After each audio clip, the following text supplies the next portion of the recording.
हमारे संवाददाता देवनाथ ने इसे लेकर विश्व हिंदू परिषद के कार्याध्यक्ष आलोक कुमार से बात की है। कार्यकारी अध्यक्ष।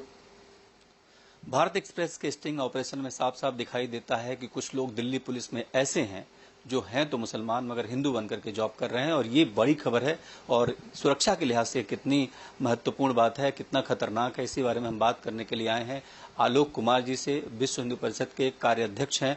सर, आपका स्वागत है। जी धन्यवाद। सर, मैं ये जानना चाहता हूँ कि दिल्ली पुलिस में कुछ लोग ऐसे हैं जो हमारे स्टिंग ऑपरेशन में साफ साफ दिखाई दे रहा है कि वो हैं तो मुस्लिम मगर हिंदू बनकर के जॉब कर रहे हैं। इसको आप कितना गंभीर मानते हैं और किस रूप में देखते हैं?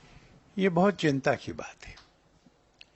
भारत में सब धर्मों को मानने वाले लोग भारत के बराबर के नागरिक हैं। इसलिए पुलिस में, बाकी सब जगह भी, पब्लिक एम्प्लॉयमेंट में हिंदू है कि मुसलमान है ये प्रश्न नहीं होता।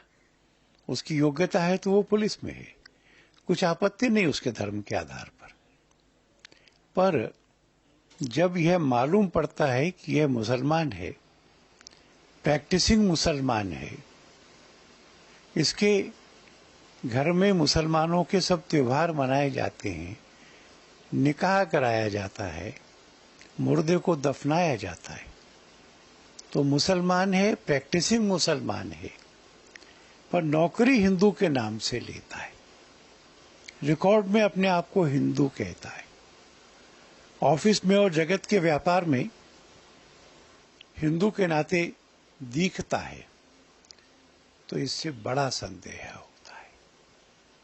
ऐसा व्यक्ति पुलिस के प्रति भी ईमानदार नहीं हो सकता। बिल्कुल सर, यही सवाल है कि जो आदमी झूठ बोल करके अपनी जॉब कर रहा है, वो भी दिल्ली पुलिस जो बहुत सेंसिटिव जॉब जिसको माना जाता है, आतंकियों के निशाने पर रहती दिल्ली, तमाम सारी बातें हैं, तो झूठ बोल करके जो व्यक्ति जॉब हासिल करता है उससे क्या ईमानदारी की उम्मीद की जा सकती है? नहीं की जा सकती। इसीलिए मैंने कहा कि ये बहुत चौंकाने वाली बात है। 4 लोगों का आपने पता लगाया। अगर ये सच है तो इस बात को विश्वास करने का भी पर्याप्त कारण है कि ऐसे अनेकों लोग होंगे। ये जाल कहां तक फैला है? इस जाल को फैलाया किसने है? क्या इसके पीछे विदेशों का भी कोई समर्थन है? पाकिस्तान और आईएसआई का भी कोई समर्थन है? क्या हिंदू दिखाने कर नौकरी करने के पीछे कुछ घट जाए ऐसी योजनाएं?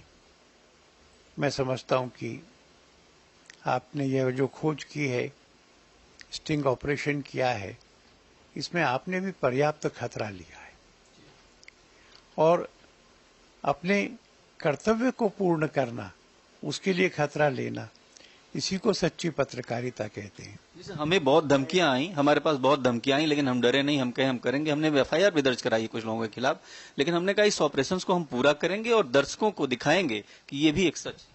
मैं विश्वास करता हूं कि गृह मंत्रालय आपके ऑपरेशंस को गंभीरता से लेगा। ऐसे लोगों के बारे में जांच की जाएगी।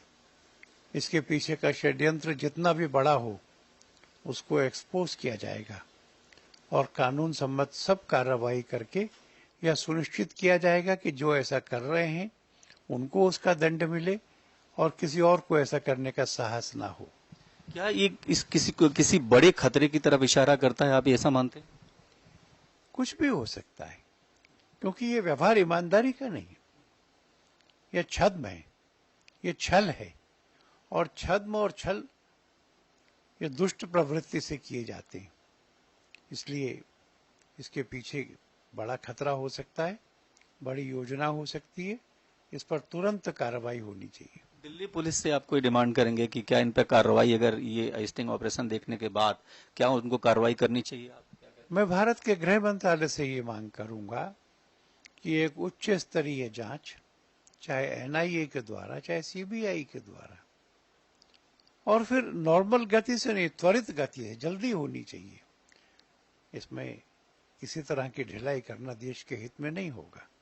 भारत एक्सप्रेस ने स्टिंग ऑपरेशन किया है, बहुत इस पर काम किया है, इसके लिए आप क्या? मैंने पहले ही कहा, आपने खतरा उठाकर किया है, आपने देश के भले के लिए किया है, ये सच्ची पत्रकारिता है। मैं आपका अभिनंदन करूंगा। तो ये थे आलोक जी जो कह रहे थे कि इस पर गृह मंत्रालय को संज्ञान लेकर के जो लोग हैं उस पर तुरंत एक कमेटी बना करके जांच करके इन पर कार्रवाई होनी चाहिए। कैमरा पर्सन दिलीप के साथ मैं देवनाथ, भारत एक्सप्रेस।